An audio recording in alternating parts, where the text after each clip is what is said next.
आयोजक हैं श्री 1008 भगवान पार्श्वनाथ दिगंबर जैन गजरथ मंदिर, सेक्टर 1, रोहतक। इस भव्य मंदिर का निर्माण श्री विजय कुमार जैन एवं श्री राजेश जैन परिवार द्वारा करवाया गया है।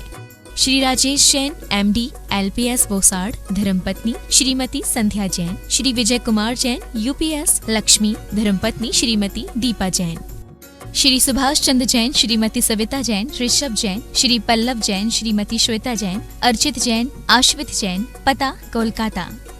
स्वर्गीय श्री रतन लाल जी जैन की स्मृति में श्रीमती रमीला जैन, श्री शांतिलाल जी जैन, श्रीमती सोनल जैन, श्री मयंक जैन, गर्व एवं पर्व जैन, बांसवाड़ा राजस्थान, श्रीमती शांता देवी, श्री कांतिलाल जी जैन, तृप्ति हर्ष जैन, शिरोमणि संरक्षक गुणायतन, विनीता विकास जैन, सारा अवनी रिद्धि अनंत तीर्थेश जैन, इंदौर मध्य प्रदेश, श्रीमती सीमा, श्री विनोदी लाल जैन, शुभी राज जैन, प्रणम जैन, प्रतापगढ़ राजस्थान एवं समस्त बारोड़ परिवार।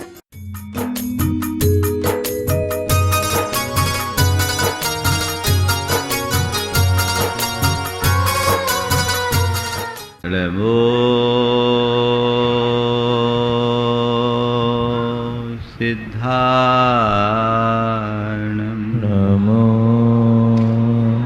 सिद्धार्णं नमो आयर्याणं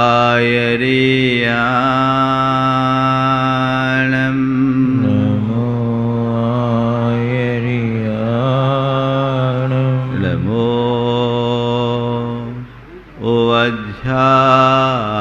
वज्रायाण नमो नमो लोये सवशाहुनं नमो लोये सवशाहुनं एषो पंच हळमोयारो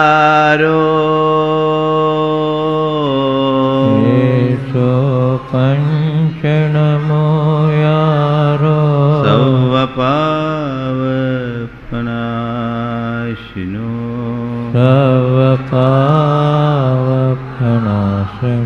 मंगलाळं च सवेसिं मंगलाळं च सवेसिं पढ़मं हो मंगलम परमं होय मंगलम्। जय बोलो देवादिदेव 1008 श्री भगवान महावीर स्वामी की जय जय जय। अहिंसा परमो धर्म की जय जय जय। परम पूज आचार्य गुरुवर श्री विद्यासागर जी महाराज की परम पूज्य एक स्वामी श्री प्रमाण सागर जी महाराज की जय जय जय। परम पूज्य एक स्वामी श्री अरहत सागर जी महाराज की जय जय जय। नमस्ते। धरती ने पेड़ से कहा, मैंने तुम्हें जन्म दिया, अपना रस देकर तुम्हें पाला पोसा बड़ा किया, पर तुम अपना फूल फल छाया मनुष्यों को देते हो, उसे देना बंद कर दो, ये ठीक नहीं। पेड़ ने कहा, पेड़ ने कहा, माँ मेरा तो जन्म ही इसके लिए हुआ है, मैं ये देना बंद नहीं कर सकता। धरती नाराज हो गई, बोले अगर तू देना बंद नहीं करेगा तो तू जीवित नहीं रह सकेगा। पेड़ फिर भी कहा कि मैं फूल दूंगा, फल दूंगा, छाया दूंगा। धरती नाराज होकर अपना रुख बदली, प्रकृति बदली, पेड़ के पत्ते सूखने लगे, झड़ गए, पतझड़ आया और पेड़ सूख कर ठूंठ के रूप में परिवर्तित हो गया। धरती ने कहा अब भी संभल जा, बंद कर देना और बांटना। पेड़ ने कहा मां मैं तो चाहता हूं कि मेरी ये सूखी लकड़ी भी किसी के काम में आ जाए तो मैं अपने आप को कृतार्थ महसूस करूंगा। मैं ये चाहता हूं कि मेरी सूखी लकड़ी भी किसी के काम में आ जाए तो मैं अपने आप को धन्य समझूंगा। पेड़ के इस जवाब को सुनकर धरती का हृदय पसीज गया और उसने फिर से अपना रस लुटाना शुरू किया। बसंत आया, फिर पेड़ हरा भरा हो गया। एक बार गंगोत्री ने गंगा से कहा कि तू अपना जल लुटाना बंद कर, तू अपना जल मत लुटा, तू यहीं रह। गंगा ने कहा, माते मैं यहां नहीं रुक सकती क्योंकि मेरा तो जन्म ही लोक कल्याण के लिए हुआ है, मैं बहूंगी। गंगोत्री ने कहा, तू नीचे जाएगी तो लोग तुझे मलिन करेंगे, तेरे अस्तित्व को भी समाप्त कर देंगे। गंगा ने कहा, जो कुछ भी हुआ है हो सो हो, पर मेरा तो उदय केवल इसीलिए हुआ है, मैं बहूंगी, मुझे बहना है। गंगा बहने लगी तो हिमालय का हृदय पसीजा, वो पिघल गया और अपना जल लुटाने लगा। गंगोत्री में जो एक धार थी, गंगा सागर में अपार सागर का रूप धारण कर ली। ये दो रूपक आज के संदर्भ में बहुत उपयोगी हैं और इस संदर्भ में मैं एक ही वाक्य कहूंगा, जो निरंतर देता है वो निर्बाध पाता है। जो निरंतर देता है वो निर्बाध पाता है, जो बांटता है वो बढ़ता है। आज त्याग धर्म का दिन है। त्याग का अर्थ है त्यागो दानम। दान तुम गृहस्थों के लिए दान त्याग है और साधु के लिए परिग्रह की निर्वृत्ति त्याग है। साधु त्यागी होते हैं, तुम दानी होते हो। त्याग सर्वस्व का किया जाता है, दान अंश का किया जाता है। आज तुमसे सर्वस्व त्यागने की कोई बात नहीं है, केवल अंश को त्यागने की बात है। तुम अंश को छोड़ोगे, वह तुम्हारा दान होगा और वही दान तुम्हारे कल्याण का कारण होगा। दान के बिना जीवन का कल्याण नहीं। ग्रही दानेन शोभते, गृहस्थ की शोभा दान से होती है। इसलिए दान रूप धर्म को उत्साह के साथ संपन्न करना चाहिए, क्योंकि दानम दुर्गति नाशनम। दान दुर्गति का नाशक है। आज 4 बातें आप सबसे मैं करूंगा। आप लोग पैसा कमाते हो, कमाने में तो बड़ा रस आता है, लेकिन दान करने के नाम पर। एक बार एक युवक ने मुझसे कहा, महाराज जी आपके सब प्रवचन बहुत अच्छे होते हैं, पर जिस दिन आप पैसों पर देते हैं ना तो थोड़ी तकलीफ होने लगती है, लगता है कि आज कुछ निकालना पड़ेगा, अंदर हलचल मचने लगती है। मनुष्य की धन संपत्ति के प्रति बढ़ी हुई आसक्ति उसे उलझा देती है और वही उसे रोकती है। संत कहते हैं, जब तक अपने द्रव्य का सद्व्यय नहीं करते तब तक तुम्हारा कल्याण संभव नहीं है। अपने आत्मा का उत्थान करना चाहते हो तो जी भर करके दान दो। 4 बातें आपसे करूंगा। कमाना, गंवाना, बचाना, लगाना। 4 क्रियाएं। कमाना, गंवाना, बचाना, लगाना। कमाने में तो आप लोग होशियार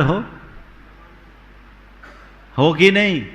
महाराज हम तो बिल्कुल जन्म से ही ये संस्कार लिए हैं कि अधिक से अधिक कमाएं, और आपके पास भी इसीलिए आते कुछ ऐसा आशीर्वाद मिल जाए कि ज्यादा कमा ले, है ना? कमाओ, मैं भी आशीर्वाद देता हूं, कमाओ। पर क्या कमाओ? केवल पैसे नहीं, पैसों के साथ पुण्य भी कमाओ। पैसे नहीं, पैसों के साथ पुण्य भी कमाओ। पैसा तो तुम आज कमाओगे, कल गमा दोगे, और पुण्य की कमाई तुम्हारी असली कमाई होगी, जो इस भाव में भी साथ देगी। क्या उत्तर है? बोलो, पैसा कहां तक साथ देता है? हाँ, अभी कोरोना में पैसे ने बता दिया कि पैसे की सीमा क्या है। हजारों हजार करोड़ के मालिकों के सामने भी उनकी संपत्ति मुंह ताकते रह गई, मुंह ताकते रह गए। एक व्यक्ति ऐसे जो 15,000 करोड़ से अधिक संपत्ति का मालिक, कोविड हुआ पहले दौर में, उनको, उनकी धर्मपत्नी को भी कोविड हो गया, और 10 दिन तक उनकी लाश अनक्लेम्ड पड़ी रही। कोई उनकी मिट्टी को भी हाथ लगाने वाला नहीं बचा। क्या काम का पैसा! पैसे की कमाई केवल इस जीवन में कुछ काल की सुविधा दे सकती है, लेकिन पुण्य की कमाई भाव भाव में सुरक्षा देती है, समृद्धि देती है, शांति देती है, संतुष्टि देती है। हो रहा है कि नहीं?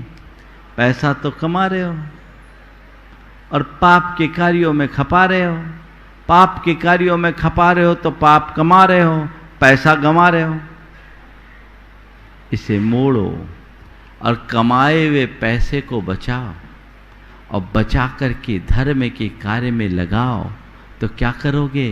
तुम्हारा पैसा लगेगा, और पैसा लगने के साथ तुम किसको कमाओगे? पहले पैसा कमाए, और पैसा कमा करके पुण्य कमाओगे। कितना बड़ा अवसर है! पैसा कमा करके पुण्य कमाओ। एक बात और ध्यान रखना, पैसा कमाने के लिए भी मशक्कत करनी पड़ती है। ऐसे पैसा नहीं आता। मेहनत तो करते ही हो, पर सटकाए जीव की विराधना भी होती है प्रत्यक्ष अप्रत्यक्ष रूप में। यानी किसी न किसी रूप में पैसों से हिंसा होती ही है, अर्थात पाप ही होता है। पाप करके तुम पैसा कमाते हो। संत कहते हैं पैसा कमाकर पाप मत कमाओ। पाप करके कमाए हुए पैसे को पुण्य में लगाओ, ताकि तुम नया पुण्य कमा सको। समझ गए? यही है दान के पीछे की मूल भावना। तुम्हारे लिए एक अच्छा अवसर है। तुम अपने द्रव्य का सदुपयोग करोगे तो तुम्हारा उद्धार होगा। तुम आज पैसा कमाए, कल गमाओगे। पैसा गमाओ या ना गमाओ, जिंदगी तो गमा ही दोगे। है कोई शाश्वत इस धरती में? कोई इस धरती में ना कोई व्यक्ति शाश्वत है, ना उसकी संपत्ति शाश्वत है। आज है, कल रहे न रहे। आज कमाया, कल गंवाया, खाली हाथ आया, खाली हाथ गया। ये आज तक का इतिहास है ना? तो फिर किस काम का? कमाइए, सही रीति से कमाइए, नीति न्याय से कमाइए, और जो कमाया है उसे गंवाइए मत। एक पाई मत गंवाइए, मित व्ययी बनिए। फालतू के कार्य में अपना पैसा मत गंवाएं। पैसा को बचाएं। क्या करें? पैसा को बचाएं। और बचा के क्या करें? परमार्थ में लगाएं। जीवन की उन्नति तभी होगी। लोग पैसा कमाते हैं, गंवाते हैं। कुछ लोग हैं जो पैसा कमाते हैं, बचाते हैं, बस बचा करके रखे रहते हैं। पैसा कमाना कठिन है, हर कोई पैसा नहीं कमा सकता, पर पैसा कमाए हो तो गंवाओ मत और बचाओ, पर बचा के रखो मत। बचाने के लिए मत बचाओ, लगाने के लिए बचाओ। तुम्हारे द्वारा बचाया हुआ पैसा यहीं छूट जाएगा, लेकिन तुम्हारे द्वारा लगाया हुआ पैसा भव भवांतरों तक तुम्हारे साथ जाएगा। क्या कर रहे हो? अपने द्वारा कमाए हुए पैसे से तुम निज पर को बचाने के लिए कुछ कर रहे हो या यूं ही गंवा रहे हो? आप सड़क चलते किसी दीन भिखारी अपाहिज को देखते हो तो कभी मन में ख्याल आता है कि मैं कितना भाग्यशाली हूं कि आज मैं सब अर्थ में समर्थ हूं? कभी आता है? कभी मन में ये विचार आता है, हे भगवान, ये कैसा पाप हो गया इनको जिससे आज ये भिखारी बने? कभी ख्याल आता है? आना चाहिए। कोई भिखारी बना है तो किस कारण से बना है? केवल एक ही वजह से भिखारी बना है कि पिछले जन्मों में इसने केवल कमाया है और उड़ाया है, गंवाया है, लगाया नहीं, किसी के लिए बचाया नहीं, सो आज भिखारी है। मैं भी ऐसा करूंगा तो कल भिखारी बनूंगा। मैं भी आज अगर ऐसा करूंगा तो कल भिखारी बनूंगा। एक बात ध्यान रखना, जो लोग पैसा कमाकर सुरा सुंदरी के चक्कर में बहाते हैं, धन के प्रति प्रबल आसक्ति और मोह रखते हैं, उनका सदुपयोग नहीं करते, भविष्य में सब भिखारी बनेंगे। तय है। आज उनको बुरा लगेगा, ऐसा कह दो, लेकिन वो अपने जीवन को बुरा बना रहे हैं। किसी के कहने से क्या होगा? लेकिन धन का संचय मनुष्य के पतन का कारण है। इसलिए अपनी संपत्ति का सद्व्यय करने के लिए संकल्पित हो जाइए। जो मेरे पास है मुझे उसका सदुपयोग करना है। जितना बन सके मैं कमा रहा हूं तो जितने तत्परता से कमाता हूं उतनी उदारता से मुझे लगाना है। आप देखते किसान खेती करता है, फसल तैयार होती है, बीज बोता है, और जब फसल तैयार होती है तो उसमें बीज को पहले बचाता है। क्यों? बीज का उपभोग नहीं करता। क्यों? क्योंकि बीज का भोग कर लेंगे तो बोएंगे क्या? वो बचाए हुए बीज को बड़ी उदारता के साथ, बड़े उमंग के साथ धरती में फिर से बोता है। क्यों बोता है? क्योंकि उसको पता है मेरे द्वारा बोया गया एक एक बीज हजार हजार बीजों के रूप में फलेगा। ये विश्वास है ना? एक एक बीज हजार हजार बीज प्रदान करेगा। तो तुम कमाओ, सब मत खाओ, गंवाओ मत, बचाओ। बीज है ये बीज, और उस बीज को दान में इस भाव से लगाओ कि ये एक बीज अनंत अनंत बीज को उत्पन्न करेगा, मेरे जीवन में अनंत गुना फलेगा। दान को कभी खर्चा मत समझना। समझ गए? दान को कभी खर्चा मत समझना। अपने घर के खर्चे में दान की रकम कभी मत लिखना कि इस साल इतना खर्चा हो गया। खर्चा पाप में होता है, खर्चा विषयों में होता है, खर्चा बीमारी में होता है, खर्चा और कार्यों में होता है। दान में खर्च नहीं, दान में तो पुण्य का बीजारोपण है जो भव भवांतरों तक के लिए तुम्हें सुरक्षित करेगा। इसलिए उसे इन्वेस्टमेंट मानो। यहां का तुम्हारा जो इन्वेस्टमेंट है ना, आप लोग अपने भविष्य निधि के लिए बहुत सारी चीजें रखते हो ना? रखते हो कि नहीं रखते हो? बोलो। प्राय सब ने अपनी कुछ ना कुछ भविष्य निधि बना रखी होगी, प्लानिंग कर रखी होगी। पर भैया, तुम जिस निधि को अपने भविष्य के लिए सुरक्षित रख रहे हो, थोड़ा विचारो, क्या उस निधि से तुम्हारा भविष्य सुरक्षित होगा? बोलो। जिस निधि को तुम अपने भविष्य के लिए रखते हो, क्या उस निधि से तुम्हारा भविष्य सुरक्षित होगा? बोलो। क्या हो गया? थोड़ा जोर से तो बोलो भाई। होगा? उस निधि से तुम्हारे भविष्य कतई नहीं होगा। लेकिन अपने उसी निधि को तुम परमार्थ में लगा दोगे तो तुम्हारा भव सुरक्षित होगा। इस बात को गांठ में बांध कर रखो।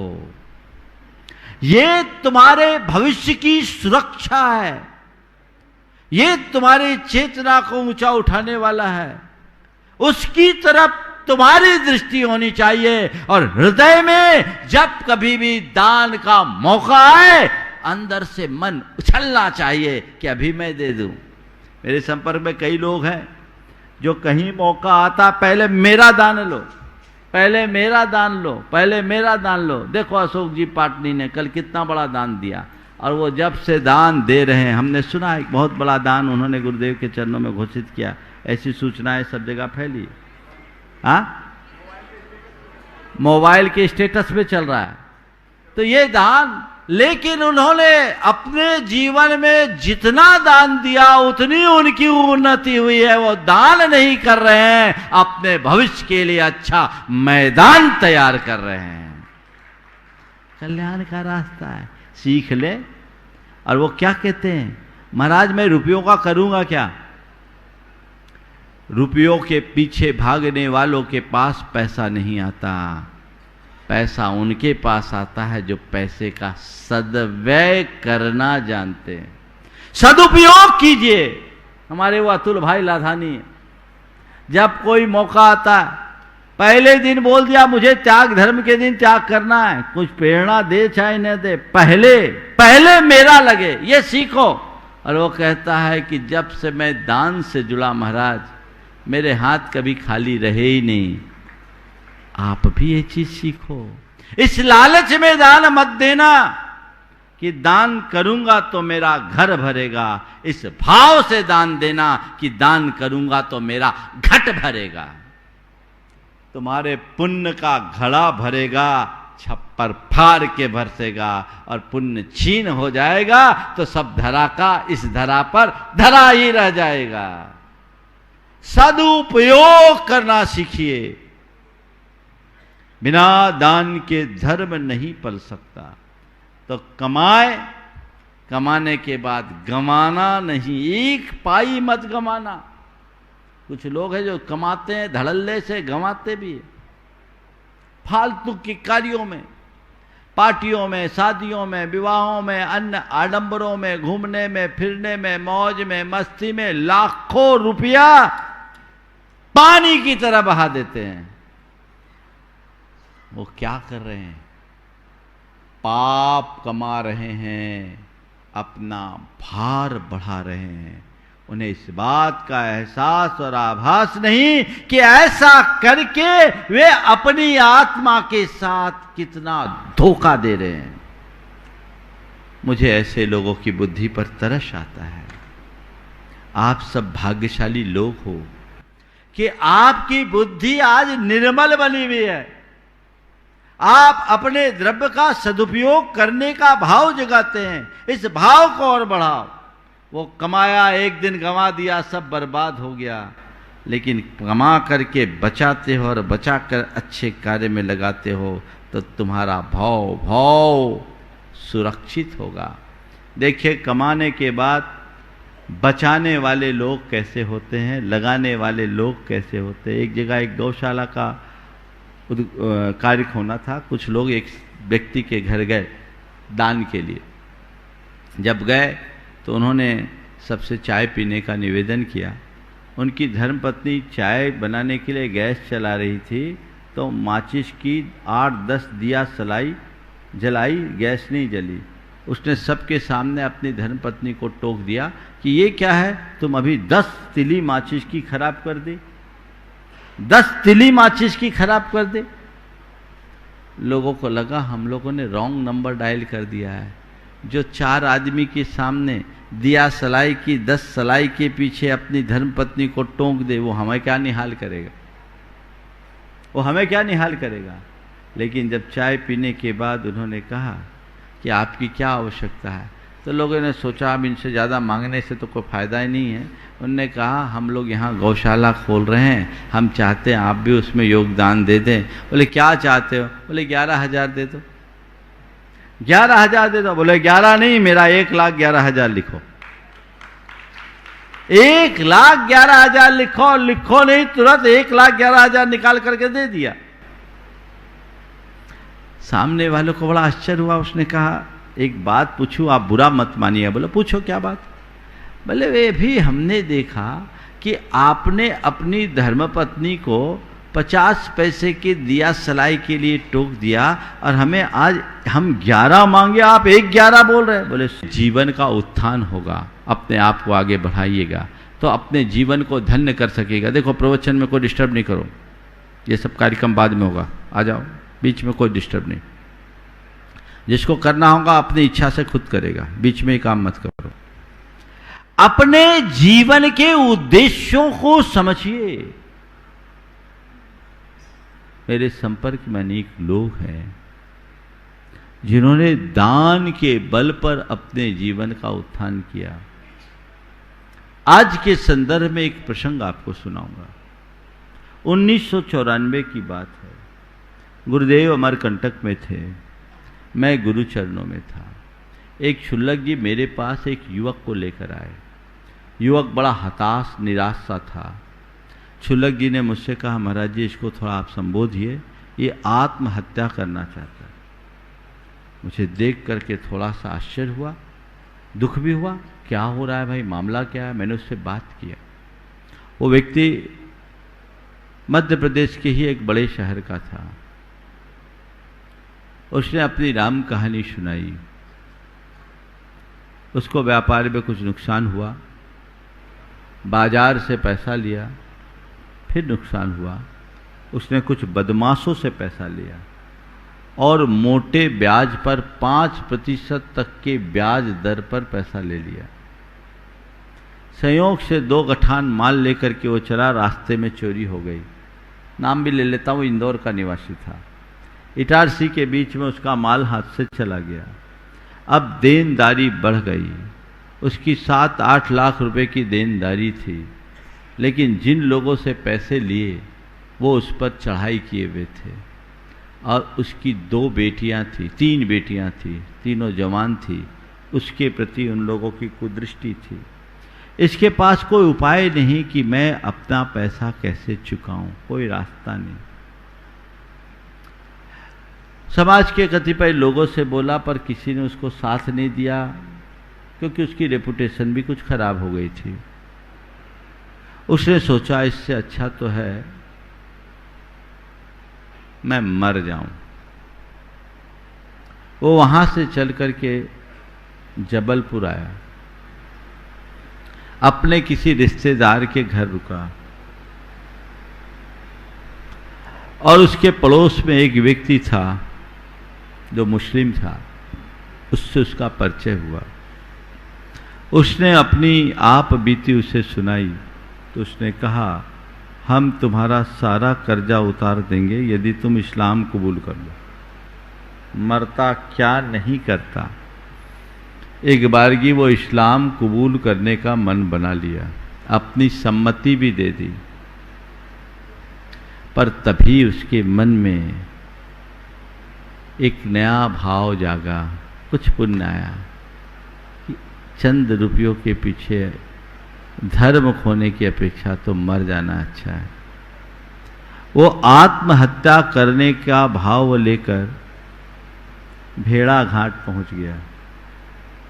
वहां वो नर्मदा में कूद करके खुदकशी करने का मन बनाया। वहां गया, फिर उसका पुण्य जागा, मन में भाव आया, अब मरने से पहले एक बार गुरुदेव के दर्शन कर लूं ताकि मेरा कुछ भला हो सके। उसका पुण्य उसे अमरकंटक ले आया। 3 दिन से था, किसी से बात करने की हिम्मत नहीं जुटा पा रहा था। क्षुल्लक जी से आप बीती सुनाई और क्षुल्लक जी मेरे पास लेकर आए। मैंने जब उसकी व्यथा कथा सुनी तो मैं हिल गया। मैं सीधे उसे गुरुदेव के पास लेकर गया।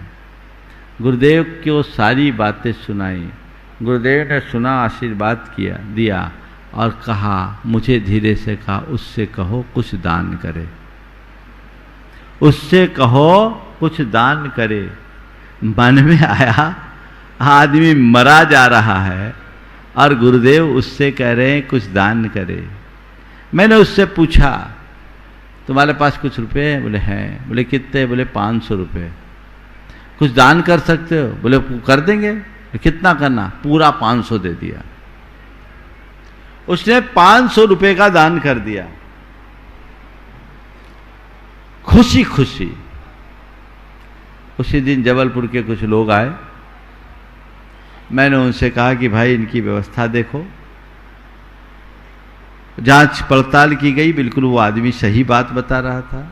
उसको ले गए और एक व्यक्ति की दुकान पर उसे नौकरी के लिए दिया कि तुम्हारे अभी नौकरी करो, फिर तुम्हारी समस्या को देखेंगे। पर जिस दिन उसके पग पड़े उसके दुकान में, उस दिन से उसकी वृद्धि दिनों दिन बढ़ती गई, दुगनी चौगनी वृद्धि होने लगी। सामने वाले ने सोचा ये इसकी पुण्याई का फल है, इसके आने से हमारी दुकान और चल रही है। 2 महीने के भीतर उसने उसे अपने दुकान में 20% का भागीदार बनाया।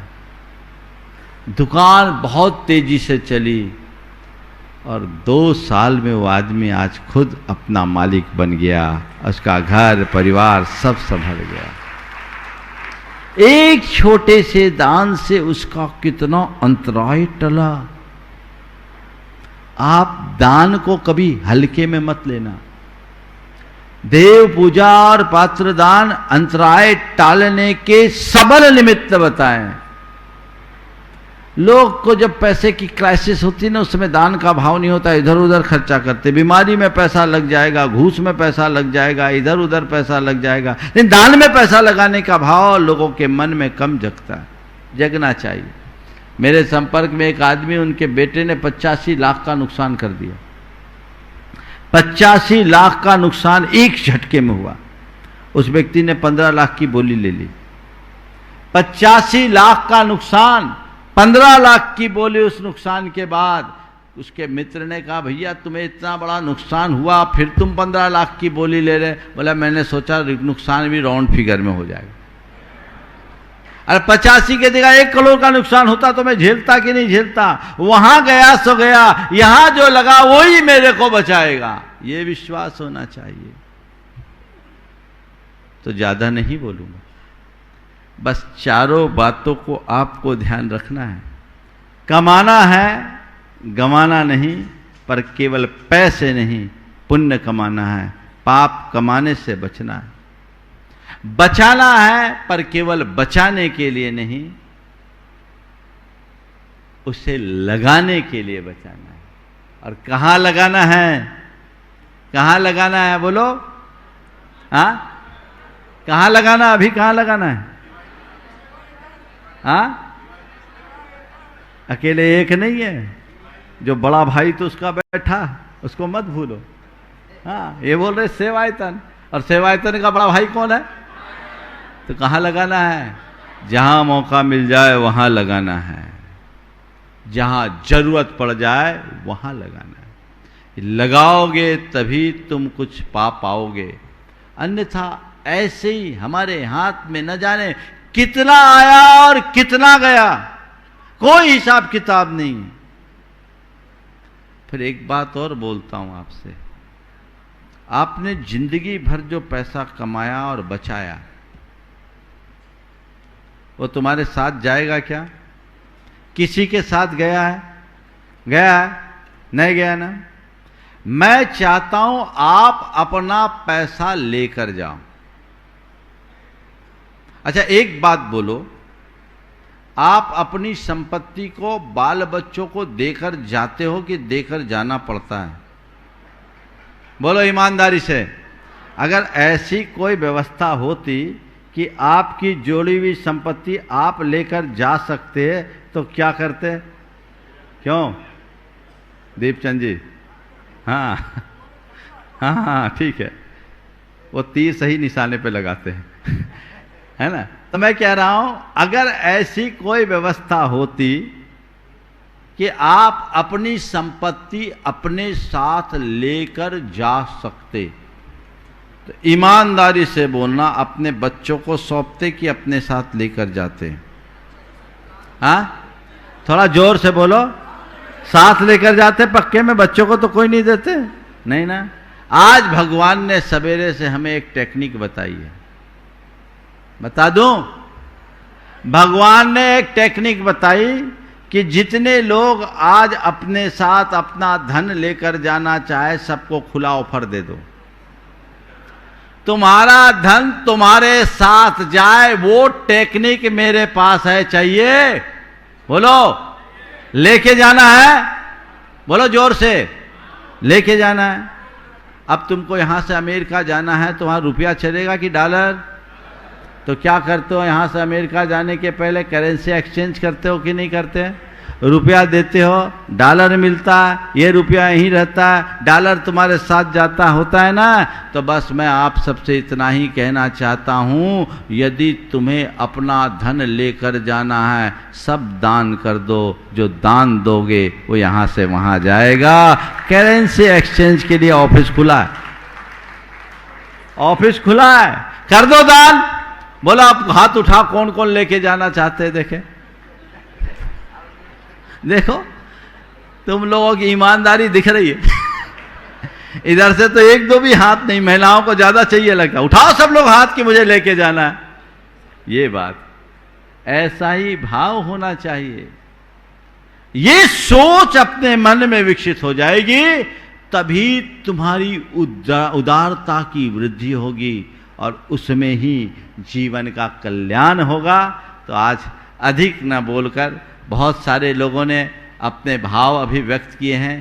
काम तो बहुत बड़ा है, आप सबको पता है। सेवायतन एक बहुत अच्छा कार्य कर रहा है, अभी एम्बुलेंस भी चल रही, प्रतिदिन सैकड़ों मरीजों की चिकित्सा। अभी वहाँ एक पैथोलॉजी लैब भी खुल गई और अन्य भी आवश्यकताएं। डॉक्टर विजय बुद्रुक, श्रीमती विजया बुद्रुक और उनके साथ डॉक्टर पंकज, तीन चिकित्सक तो अपनी सेवाएं दे रहे। लैब टेक्नीशियन भी है और असिस्टेंट भी है। खर्चे बहुत होते हैं, सारी व्यवस्थाएं निःशुल्क है। आप अगर उसमें अपना योगदान दे रहे हैं तो बहुत अच्छा काम है। और आगे तो ऐसी भी संभावना है कि वो अपने आप में फुल इक्विप्ड हॉस्पिटल बन जाए, जिसकी यहाँ बहुत आवश्यकता है। लेकिन ये सब काम आप लोगों के सहयोग के बिना नहीं होगा, आपको उसमें तत्परता से आगे आने की आवश्यकता है। इसी प्रकार बंधुओं, जिस गुणायतन के बारे में आप सबसे रोज चर्चा की जाती है, जो आप देख रहे हैं, ये कोई साधारण कार्य नहीं, बहुत बड़ा काम है और उसमें बहुत आवश्यकता है। आप ये मत सोचो कि मैंने एक बार दे दिया तो हो गया। आप तो ये भाव रखो कि जब तक मैं समर्थ हूं, देते रहूं, देते रहूं, देते रहूं। और न केवल देऊं, दिलाऊं भी।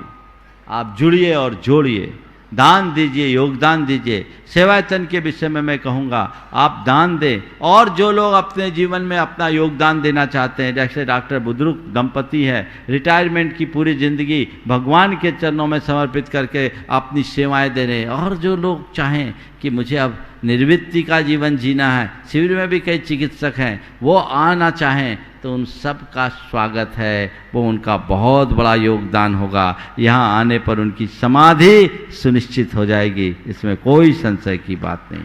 अपने जीवन का कल्याण कर सकेंगे। हमें क्षेत्र की सेवा करना है, हमें जनता की सेवा करना है, जिससे जीवन को आगे बढ़ाया जा सके। उस दिशा में भी आप लोग प्रयास कीजिए। और जिसकी गुणायतन की बात आप सबसे की गई, गुणायतन का काम बहुत बड़ा है, इसमें हर व्यक्ति को जुड़ना चाहिए। एक व्यक्ति भी ऐसा वंचित न रहे जिसे लगे कि मेरा इसमें कोई योगदान ना हो।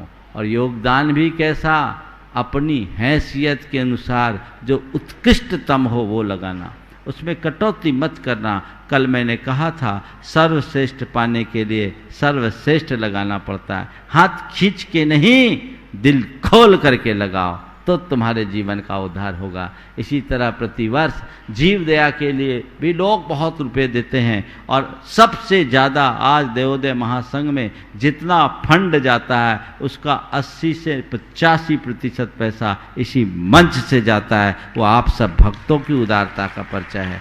आज लाखों गोवंश की सुरक्षा हो रही है, तो ये देना है, हमें मौका तलाशना। ये मत दो कंफ्यूज हो जाओ, यहाँ भी दें, वहाँ भी दें, इसमें भी दें, उसमें भी दें। अरे भाव ये रखो, प्रभु मैं इतना समर्थ बनूं कि जहाँ मौका आए वहाँ दूं, दिल खोल करके दे सकूं। उसमें कोई कमी न रहे। अपनी शक्ति के अनुसार, अपने सामर्थ्य के अनुसार व्यक्ति को अपने द्रव्य का सद्व्यय करना चाहिए। आज त्याग धर्म का दिन, त्याग धर्म के दिन लोगों के मन में विशेष त्याग की भावना होती है। आप अपनी शक्ति के अनुरूप आज जरूर करें, पुण्य का बीजारोपण करें। बच्चे बड़े अपने जो भी हो अपने अपनी पॉकेट मनी से भी दे, लेकिन कुछ न कुछ दान आप अवश्य करें। यहाँ पर 3 निमित्त आया है, जिनको यहाँ देना यहाँ दे, अथवा आपको दुनिया में कहीं भी अच्छे कार्य दिखते हैं वहाँ लगाए। देश भर के लोग, दुनिया भर के लोग इस कार्यक्रम को देख और सुन रहे हैं, पर दान देने का भाव जरूर रखें। मैं ये नहीं कहता कि केवल यहाँ दे दो, आपकी जहाँ इच्छा है, आपकी जहाँ भावना है, जहाँ आपको अपने द्रव्य का सद्व्यय दिखता हो वहाँ दान दीजिए, लेकिन दान देने में कभी पीछे मत रहिए। यही दान देने से जीवन का उत्थान होगा। पुनः कहूँगा, ग्रही दानेन शोभते, गृहस्थ की शोभा दान से होती है। और दानम दुर्गति नाशनम, इन दोनों सूत्र वाक्यों को हृदयांकित कर लीजिए, ताकि आप अपने जीवन में अच्छी प्रेरणा पाते हुए जीवन को आगे बढ़ा सके। अभी बहुत सारे नामों की सूची यहाँ आई है, जितने के नाम अभी यहाँ घोषित हो सके हो, बाकी एक क्रम चलता रहेगा। अनंत चतुर्दशी तक लोगों को अपना मानस बनाकर जीवन को आगे बढ़ाना चाहिए। बोलिए अहिंसा परमो धर्म की। इस कार्यक्रम के पुण्यार्चक थे श्री 1008 भगवान पार्श्वनाथ दिगंबर जैन गजरथ मंदिर, सेक्टर 1 रोहतक। इस भव्य मंदिर का निर्माण श्री विजय कुमार जैन एवं श्री राजेश जैन परिवार द्वारा करवाया गया है। श्री राजेश जैन MD LPS बोसाड़, धर्मपत्नी श्रीमती संध्या जैन, श्री विजय कुमार जैन UPS लक्ष्मी, धर्मपत्नी श्रीमती दीपा जैन, श्री सुभाष चंद्र जैन, श्रीमती सविता जैन, ऋषभ जैन, श्री पल्लव जैन, श्रीमती श्वेता जैन, अर्चित जैन, आश्वित जैन, पता कोलकाता। स्वर्गीय श्री रतन लाल जी जैन की स्मृति में श्रीमती रमीला जैन, श्री शांतिलाल जी जैन, श्रीमती सोनल जैन, श्री मयंक जैन, गर्व एवं पर्व जैन, बांसवाड़ा राजस्थान, श्रीमती शांता देवी, श्री कांतिलाल जी जैन, तृप्ति हर्ष जैन, शिरोमणि संरक्षक गुणायतन, विनीता विकास जैन, सारा अवनी रिद्धि, अनंत तीर्थेश जैन, इंदौर मध्य प्रदेश, श्रीमती सीमा, श्री विनोदी लाल जैन, शुभी राज जैन, प्रणम जैन, प्रतापगढ़ राजस्थान एवं समस्त बारोड़ परिवार।